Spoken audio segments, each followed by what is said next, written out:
ఈ సభను జరిపేందుకు అనుమతి ఇచ్చిన మా పొలాల్లో సభను చేసుకోండి అని చెప్పిన ఇమ్మటం పంచాయతీ రైతు సోదరులకు ముందుగా నా కృతజ్ఞతలు తెలియజేసుకుంటున్నాను.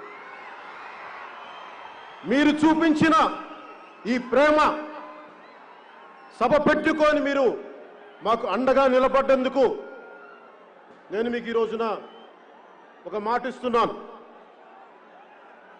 వ్యక్తిగతంగా నా ట్రస్ట్ తరపు నుంచి ఇమ్మటం గ్రామ పంచాయతీకి 50 లక్షలు నేను మీకు ఇస్తున్నాను.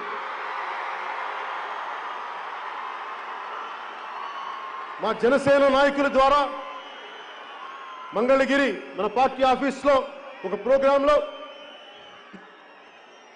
పంచాయతీకి రైతు పెద్దల ద్వారా గ్రామ పంచాయతీకి అందజేస్తాను.